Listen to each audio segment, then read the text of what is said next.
16.7k pesos lang for my recent 5-day solo trip in Korea?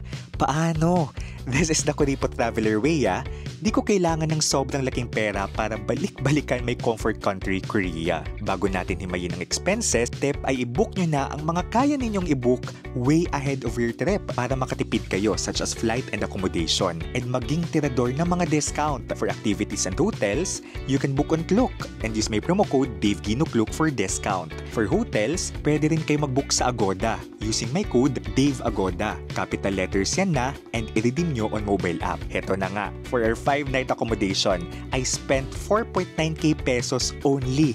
Yes, pwede yun. I booked Happy Tree Guest House sa Hongdae, my favorite area in Seoul. Bunk bed at may ka-share ng room. And it's fine.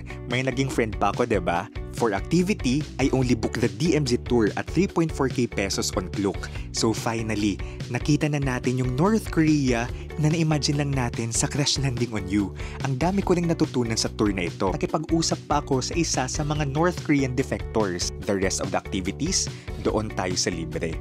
I also booked an eSIM on Klook at 1,000 pesos. 10 days unlimited na. Important na may internet for navigation, guys. For food and drinks, 2.4k pesos. Around 300 to 600 yung presyuhan ng meals na kinain ko. Hiniwalay ko sa breakdown yung cafes. I spent 2.4k pesos. Drinks and food ay nasa 300 plus pesos. Favorite kong napuntahan yung cafe na filming location ng Coffee Prince. Super ganda ng ambience at view.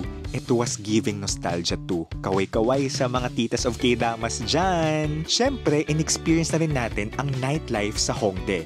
Sa sobrang saya, lagi akong inuumaga ng uwi dito. I spent 744 pesos. Di naman talaga ako umiinom, just there for the vibe. Dami ding opa sa Hongdae, guys, yung mga Hongdae boys. And we live for that. Charot. For transportation, 1.5k pesos. Make sure to have your T-Money card and Naver maps for trains and buses. For flight, it was covered by Korea Tourism Organization. I was from a trip with them prior to this solo trip in Seoul para may time din tayo alone. Pero you can secure as low as 3 to 4k pesos round-trip tickets during piso sale. Yes, posible ito because I just did for next year, spring. Dinagdagan ko lang ng baggage kaya naging 6k. For visa, I got a multiple entry visa na last year, 5 years on my 6th application. Pero 900 pesos ang visa fee. So again, ito yung total natin, guys. Kung nakapag-Korea na kayo, magkano yung nagastos ninyo? Comment down below.